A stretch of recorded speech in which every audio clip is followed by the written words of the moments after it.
Thank you for joining us. You're listening to the Write Project podcast and radio program. This is a show about writing and modern Newfoundland author culture. This program is produced and recorded at CHMR FM 93.5 FM in St. John's, Newfoundland and Labrador, and is aired on other great stations in the province and elsewhere in the country. It can also be heard online at www.chmr.ca. I'm your host, Matthew LeDrew, author of such novels as Touch Your Nose and Jacoby Street, and founder of Engine Books. Let's see what we have today. Well, thank you for joining us for another great episode of the Write Project podcast. Coming down to us from the United States is Heather Antos, one of the editors of many different comics. Basically, an editor of my childhood and my godchildren's childhood, although my childhood's still ongoing. But some of my favorite runs of comics ever, like Deadpool, all of Star Wars for a good few year period. Partial creator of Gwenpool, just a ridiculous amount of amazing work. As someone who has followed comics for way too long, and Marvel Comics in particular, I can say that she is possibly my favorite editor ever. Just everything she touches is absolute gold, and I am honored to be here with her. Thank you for coming on, Heather Antos. What a lovely introduction. Thank you so much. No worries. All of it true. Can I ask you what your favorite project you've worked on was? Yeah, no. Oh gosh, it's gotta be. I always have to say, Gwenpool, and that first run of Gwenpool, I'm so proud of that book and what we created. And I've been a part of a lot of things that, resonate with fans. Working on Star Wars, obviously it's such a global thing that it's a constant with fans. But Gwenpool really brought out a really unique connection with fans that I haven't seen, and still to this day, well, not to this day because there's a pandemic and we can't go to conventions, but when conventions were a thing, I would have,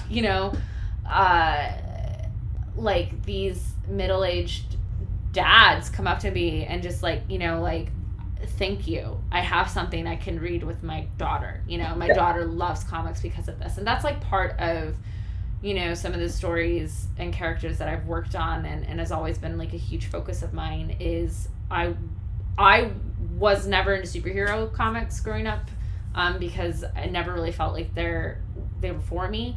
And working in characters like Aphra, like Gwenpool, for me it was important, I want something that a teen girl who can connect to and love and all of that. And so Gwenpool was just such a special comic, especially in that to have a brand new character that's not tied into any event or any other major character in any way, shape, or form, to have a series last 25 issues plus three, plus one backup series and three one-shots, that's huge. Yeah.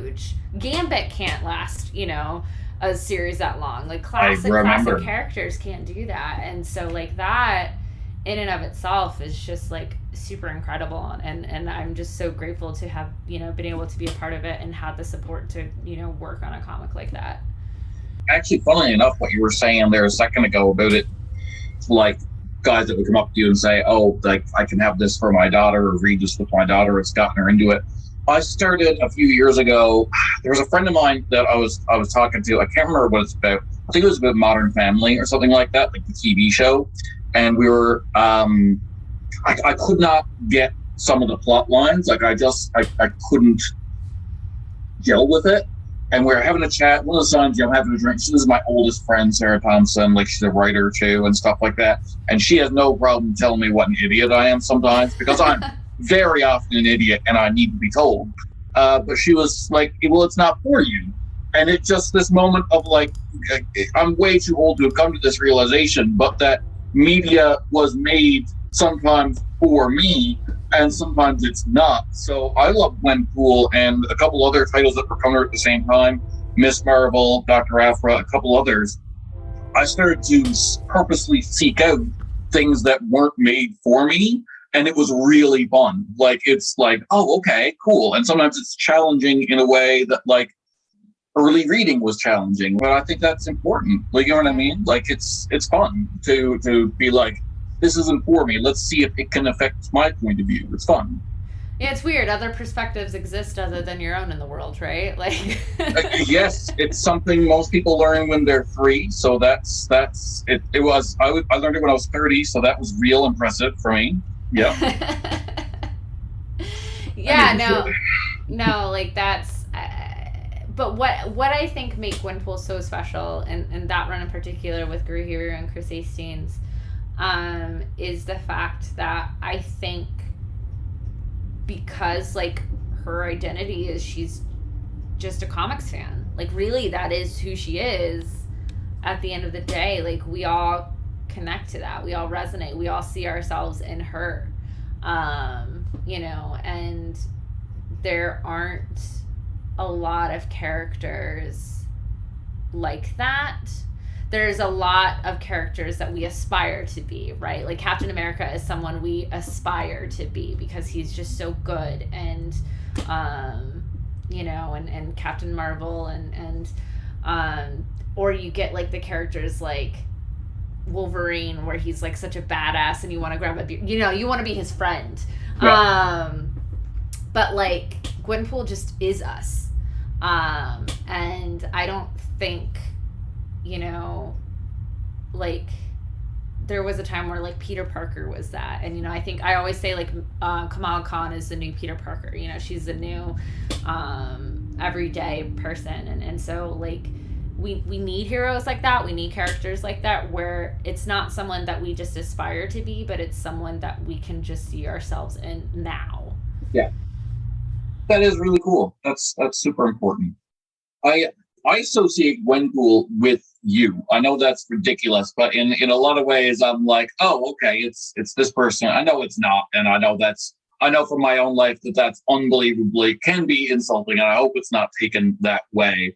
But like if someone's talks to me and says one of my characters is based on me, I'm like, no, don't. Like it almost feels like they're saying I don't have imagination. I'm not saying that, but like even I've never heard you speak before, but like the voice that is in my head, I'm like, okay, it's Gwenpool talking. I get it. It's like I would be shocked to learn that the writers didn't base it on you.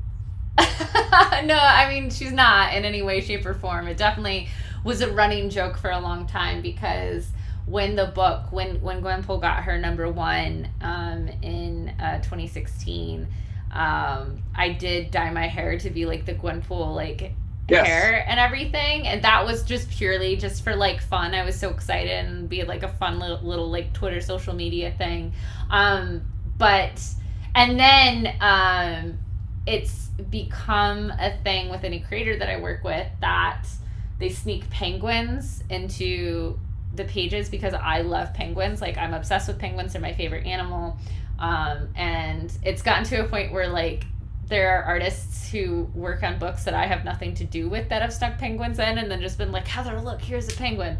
But so the artists of Gwenpool Guru Heather, they gave Gwen a penguin backpack.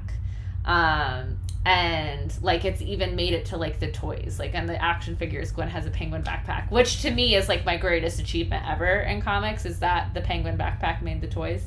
Yep. But when the penguin like hit the page, like that was when fans were like, oh, so you're just Gwenpool, like that's just you're just her. And it definitely was a running joke that I never confirmed or denied for a long time, because it was just fun. And then I used to do, again, because I like interacting with fans. I love the fan interaction, we're creating comics for the fans, and we want them to want to read it. And I think just that comics is really cool in that you can have that interaction with fans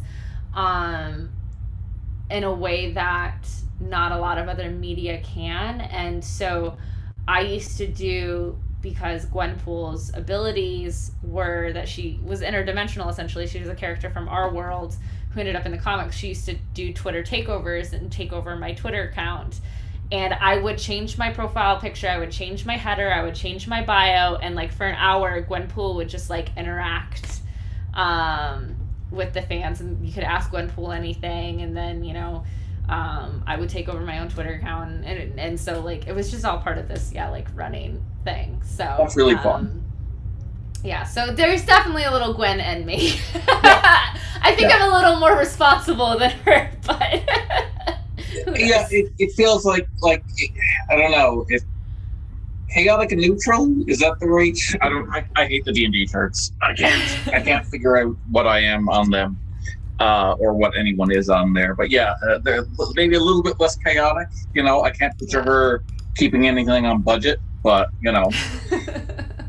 no, that's really fun. Do you have anything fun you're working on upcoming? Is there anything, no spoilers or anything like that? I would never ask, but like, is there anything that we should definitely be keeping our eyes? Like, what's cool coming down the pipe.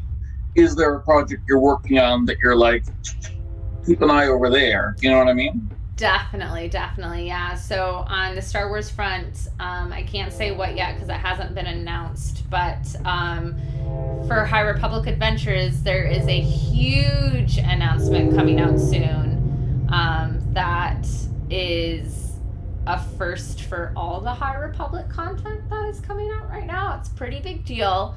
I can't overhype this enough, and I'm very excited, and that's all I will say. Okay. And then I also work on a bunch of like creator-owned comics over at Image, and one of our series over there, Time Before Time, written by Declan Shelby and Rory McConville, drawn by Joe Palmer, just got renewed for Arc 2, so that's going to be coming out really soon, and it's very exciting. And there's some other big news behind that series that I also can't talk about. But I love talking to people who can't talk about things. Yeah. It's always mysterious and fun, and I never have to come up with backup questions. No, I love like, I'll get asked like, what's a cool thing that happened to you this week? And I'll my mom will ask me, I'll be like, well, I had to sign another NDA. So, that's why I can't tell you, but that's... Yep, that's fair. That's really funny because I was trying to explain to my dad, who is just a 50s dad who was born in the 70s. Like if that makes it, he's a 50s dad in all the best ways, where he just does not understand anything I do and does not attempt to. I tried to explain to him some of your projects. We were for dinner, and he's trying to explain Gwenpool. I was like, there's something she can reach between the panels of the comics and bring stuff up and stuff like that. He's like, but how does she do that? Like, he's just but in the context of the world, how does she do that? And just anything that gets too meta, and he's like, but how? You should look up the comic series. It's one of the last Deadpool comics I worked on, called Are Deadpool by Al Ewing, and it's literally a game where you are Deadpool, and the recap page you're supposed to rip out and cut up and tape together and form a 6-sided die, and every panel you roll the die and it tells you what page to turn. It's like a choose your own adventure, except you're not actually choosing. You roll a die, and you can have, I'm blowing your mind right now, I can tell. Yeah. And you can take you can carry up to 5 items with you at any time, and these items are literally anything you can see on the page. And so you need specific items to advance or do specific things. So there's a little bit MacGyver-esque to it. And you'll finish issue 1 and you write down where you ended up, what items you have, and all this stuff, and it might say okay, well, your adventure continues in issue 3, or you'll finish issue 4 and it'll say, okay, go back to issue 1 and play it through, and it's super meta and fun and crazy, and I highly recommend it. That sounds really fun. Oh wow, I have no idea how you guys did that, but I've got to go check that out now. It was pretty crazy, and we owe a lot to Al Ewing. He wrote all 5 scripts all at the same time, and we had 3 different artists working on it all at once, and it was insanity and crazy, and that's why I love comics. Yeah, the stuff that Deadpool was kind of my way back into comics when I'd gotten out of it for a little while. It's really interesting that the movies, the Logan and Deadpool came out around the same time, because like there's this arc with everything where it's like there's a stasis, and then there's parody, and then there's like super serious. You know what I mean? I can't remember what the actual thing is, but like Deadpool being satire parody of it, the movie, and Logan being like the super serious version, or reinvention, parody and reinvention. You know what I mean? Over and over again. But I reached a breaking point a couple of years ago with comics in general, and then progressed to only one thing, which is Ninja Turtles. I will never give up on Ninja Turtles. Yeah, no. But just because of the age I am, I think. But yeah. But then Deadpool was like, your run of Deadpool actually was what got me back into comics. And then, so I have you to blame for, my wife has some words for you later. She has some long boxes and bills she wants to show you. Be like, what have you done? What's going on here? I didn't hold a gun to his head. That's true. You did not. Heather Antos, in your experience, what are common traits for aspiring authors? What are things that young or new authors kind of tell themselves, writers, that things they get in their head that they should probably get out of their head? The chances of you writing a 60/100 issue long series are slim to none. Just like, get that get that out of your head. Your first great idea is not going to be your only great idea, and get used to writing short one-shots. Okay, perfect. I like that. That's good. If there was a magic spell that somehow turned your writing, editing, everything creative that you do into an animal, what animal would that be and why? A penguin, because penguins are awesome. Penguins are awesome. Okay. I got them. Yeah. Heather Antos, what's an early experience, or can you tell of an early experience where you learned that language had power or that comics had power because of your field of this? So whichever you want to answer. Ooh. I will say, like, one of just for myself, with comics, one of the first, if not the first, moments that like I really connected with a comic was when I read Kingdom Come for the first time. And just a brief preface, if you don't know Kingdom Come, it's in the far future of the DC universe, when all your Superman, Batman, when all of them are old and retired, and Superman's like, screw it, I'm done with the world, these guys don't deserve our help. And then desperate times come, and you turn the page and you see him in his splash page of him in his costume, and like I teared up, I got emotional, like this symbol of hope had given up on the world, and then he found a reason to believe again, and that's really powerful. That's awesome. I like that. That is good. I've read Kingdom Come's one of the few DC comics I really like. I just kind of gravitated towards Marvel because that's what I was given when I was young, that Ninja Turtles, and it got in early and deep. You know what I mean? Yeah. For sure. Heather Antos, do you ever Google yourself? And if you do, are you happy with the results? I don't Google myself because it's weird. Yeah, that's fair. That's fair. I will say though, sorry, I did Google myself once, and this was like back in like 2016, 2017, and it said at the time it had like related searches Gwenpool, which was like really cool, and I took a screen grab of that. Yeah, that makes sense. That makes sense to me. This is the only borderline negative question, so if you don't want to answer it, it's if you quits. If you want to play skip or whatever like that, perfectly fine. Heather Antos, in your opinion, what's the most unethical practice in the publishing industry? Ooh, not paying creators when you exploit their work to make toys and movies. Yeah, no, that would be a big one. Any progress on that? I've been seeing some progress on that in the different companies lately, but maybe I'm just imagining that. A big article just got released yesterday about Marvel and how they only pay creators $5,000 for using their stories in the movies, which I like. That also isn't really true. Like, that'd be nice if that was true, but they also don't really even do that. And I've had, I know a lot of people like Robbie Rodriguez, who created Spider-Gwen, like, has seen nothing for all the Spider-Gwen toys or the Spider-Verse movies or like anything like that. The creator of Winter Soldier got nothing for that movie, and just there's just so much of that. I mean, everyone knows Alan Moore and Watchmen, and it's just a disgusting practice in the industry. It's really gross.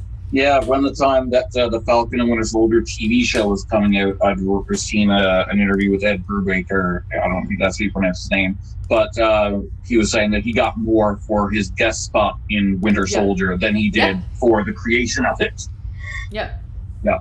Yeah, I know, it's real gross. Yeah. That would definitely be it. For sure. Heather Antos, what does success in this industry look like to you, knowing full well that every creator moves the goalposts? Like, if you get the success, something else will be the success. But for you today, what is success? What is the thing you're driving for? I mean, like, for me, like, I reached success when I published my first comic, like, so long as I think, like, my job is to make cool things, and so long as I get to make cool things every day, then that's a success. I like that. I think you're the first person to say, like, I am a success, which is a very, like, grounded, cool, because writers and creatives are just neurotic people. Like, we just are. So that's a very centered thing. That's cool. I like it. Heather Antos, what's something that you edited out of a book once? I usually phrase it a different way, so I'm usually speaking to the writer and, like, I'm asked what was edited out, but you're an editor, so I'm going to say, if you're allowed to say it, or you could just allude to it, you don't have to say the specific book or anything like that, but what's something you've edited out? Yeah, just to, like, make things a little bit more serious. So a lot of times there's a lot of pretty cruel depictions of mental health, or people will not intentionally. Usually it's coming from a place of just, like, subconscious ignorance. Make jokes about suicide or killing oneself or, like, all of these things, and, like, I think portrayals of that stuff is not to be taken lightly in our media and our consumption, especially when we have a customer base that does tend to, like, fall a little more heavy on the mental illness side, and so I find like I've literally told a creator, and I won't say which book or series or anything like this once, but I was once working on a creator-owned book where I told the writer, I was like, if you leave this in, I will not put my name on this book. And it didn't make it to the final product, so there you go. And that sometimes it takes, like, the editorial level for that stuff to happen. Like, I remember reading comics when Joe Quesada made the no smoking in Marvel choice, which again, it was because something personal happened to him, and like, it's just, no, we're done with it. This is a project that at least originally was chiefly for children. Why are we doing this? Screw it. You know what I mean? And that's one of his stances that I was like, yeah, cool, sounds good. I didn't always like what he did, but that was awesome. Heather Antos, what was your favorite childhood book? Ooh, I love, one of my favorite books I read a bunch as a kid was Holes. I loved that one. I got yelled at in school for reading ahead in class, because it was one of the books we read aloud in class, and I think I read through it like 3 times in the class before they finished it. But Holes, and then The Hobbit. Oh yeah, makes sense. Love it. I've read Holes, and I've read them both, actually. The Hobbit was one of my favorite ones growing up. I hate Lord of the Rings with a burning passion of 1,000 fiery suns, which gets me in a lot of trouble in the nerd community, but I But I love The Hobbit. The Hobbit's great. Love The Hobbit. The Hobbit's great. The Hobbit's so good. Yeah. Heather Antos, what's your favorite unknown book? So in your industry, I'm going to say unknown comic, but something that's flying under the radar right now, maybe something indie, maybe something you've worked on, maybe not. But what's your favorite unknown book? So it's a book that it's the book I gift everyone who, whether they're a comics fan or not. But it's called One Soul. It's by Ray Fox. It's an OGN that was published at Oni, I think, in 2015, maybe earlier. Not 100%. But it's what I like to say a mesh between comics and poetry. Every single page is an 18 grid double wide double spread. And every single panel follows the life of a specific person throughout the whole book. And so the top left panel of every single page is the same person. And so you're following the lives of 18 different people. And so because of that, you can read it any way you want. You can read it just that panel, every single page. You can read it horizontally, vertically, diagonally, backwards, like whatever. And it's really, really, really, really, really cool. And one of my favorite pieces. That is super cool. That's awesome. I'm gonna have to check that out. What is the first book or comic book or whatever that you ever remember making you cry? Probably that Kingdom Come. It was the first comic book that ever made me tear up, for sure. First book that made me cry. I don't know. I cry at everything. I'll tear up at commercials. I watch America's Got Talent and cry. So basically any varsity sports team, one football match, I probably cried at it. Yeah, I'm a sucker too. I'm basically, my rule is if the creator intended for me to cry, I'm gonna cry. Yeah.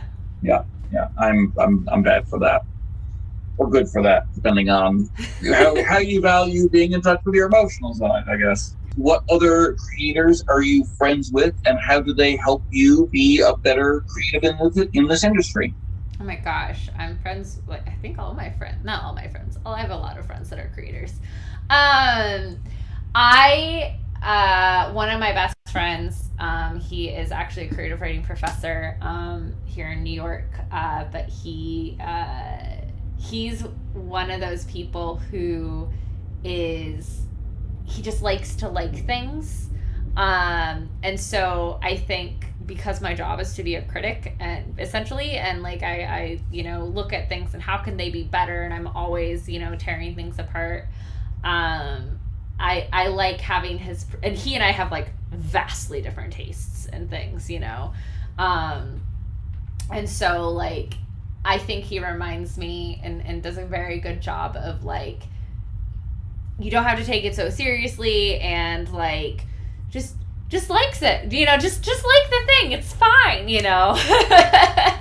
And then I have another friend who's the hardcore fan apologist for everything, which I think helps me, kind of step back a lot of times with things. Awesome. That's a good answer. Love it. Heather Antos, if you were a jam, what kind of jam would you be? Jam, JAM? Yeah. I like to say a jam band. Okay.